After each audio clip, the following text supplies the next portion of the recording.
Welcome to image news. మాజీ CM Jaganmohan Reddy ఆదేశాల మేరకు ప్రభుత్వ మెడికల్ కాలేజీలు ప్రైవేటీకరణకు వ్యతిరేకంగా కోటి సంతకాల సేకరణ కార్యక్రమం మండపేట పట్టణంలో 18వ వార్డులో ఎమ్మెల్సీ తోట త్రిమూర్తులు ఆధ్వర్యంలో నిర్వహించారు.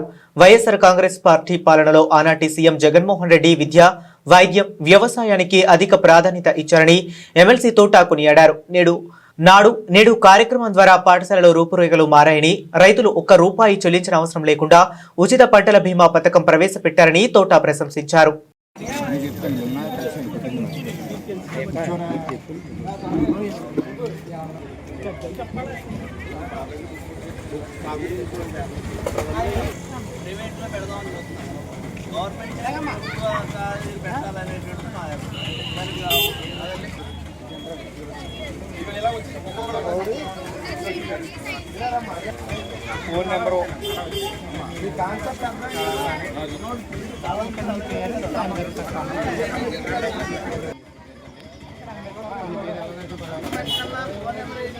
ఫోన్ నెంబర్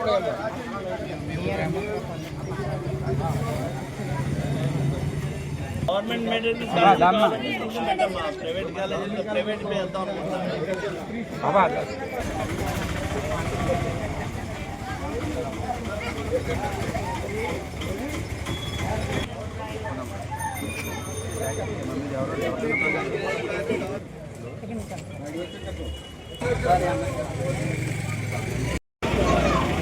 పరిపాలనలో ఈ రాష్ట్రంలో పేదవాడికి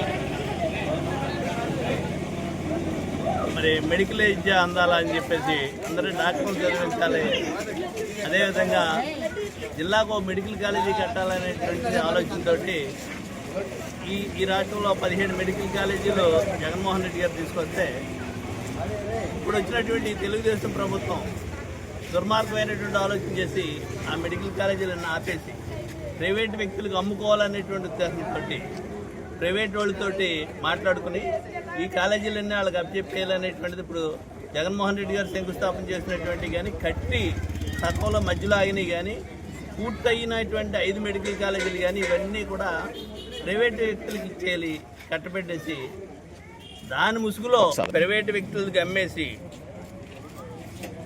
100 కోట్లు సంపాదించాలి అనేటువంటి ఆలోచనతో, దుర్మార్గమైనటువంటి ఆలోచనతో పేదవాడికి మెడికల్ విద్య అందకుండా చేసి పేదవాడికి మరి సరైనటువంటి వైద్యం అందకుండా చేయాలనేటువంటి ఆలోచనతో దుర్మార్గమైనటువంటి ఆలోచన చేసినటువంటి ఈ ప్రభుత్వానికి వ్యతిరేకంగా జగన్మోహన్ రెడ్డి గారు ఈ రాష్ట్రంలో ఉన్నటువంటి ప్రజాభిప్రాయం తీసుకుని కోటి సంతకాలతోటి గవర్నర్ గారిని కలిసి ఈ కాలేజీలు అనేటువంటి ప్రభుత్వ ఆధ్వర్యంలోనే పూర్తి చేయాలనేటువంటిది ఒక డిమాండ్ చేస్తూ ఈ కార్యక్రమం తీసుకున్న కోటి సంతకాల కార్యక్రమం.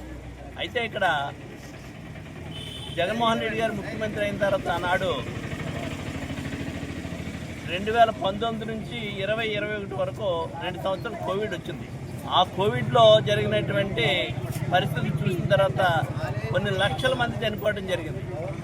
వాళ్ళకి వైద్యం చేయించడం కోసం, వాళ్ళకి మెరుగైనటువంటి అవకాశాలు కల్పించడం కోసం చూస్తే ప్రైవేట్లో ఉన్నటువంటి కాలేజీలు, స్కూల్స్, బిల్డింగ్స్ ఎక్కడ ఖాళీ ఉంటే అక్కడ ఈ పేషెంట్స్ అన్ని కోవిడ్ పేషెంట్స్ పెట్టడం జరిగింది. ఆ అనుభవాన్ని దృష్టిలో పెట్టుకుని 2022లో 22-23లోని జగన్ గారు ఒక ఆలోచన చేసి పేదవాడికి మెడికల్ విద్య అందాలి, పేదవాడికి మరి సరైనటువంటి వైద్యం అందాలి అనేటువంటి ఉద్దేశంతో విద్యా వైద్యం జరగాలనేటువంటి ఆలోచనతో పెద్ద ఎత్తున ఈ దేశంలో ఎక్కడా లేనటువంటి విధంగా జిల్లాకు మెడికల్ కాలేజీ కట్టాలనేటువంటి ఆలోచన చేసి కట్టడం జరిగింది. దాన్ని దుర్మార్గమైనటువంటి ప్రభుత్వం ఈవేళ మరి వీళ్ళు ఆ జగన్ గారికి ఆ పేరు వస్తుంది, మెడికల్ కాలేజీ కడితే అనేటువంటి ఆలోచనతో చేసినటువంటి పని. ఎందుకంటే 8,000 కోట్లు ఖర్చు పెడితే ఈ మెడికల్ కాలేజీలు అన్నీ పూర్తవుతాయి. 8,000 కోట్లు ఖర్చు పెట్టడానికి ఈ ప్రభుత్వానికి మరి డబ్బు లేదని చెప్తున్నారు. 3 లక్షల కోట్ల రూపాయల బడ్జెట్ చూపించినటువంటి ప్రభుత్వం సంవత్సరానికి 2,000 కోట్లు ఖర్చు పెడితే ఒక 3 సంవత్సరాల్లో ఈ కాలేజీలు అన్నీ పూర్తయిపోతాయి. అంటే ఈ కాలేజీలు పూర్తయిపోతే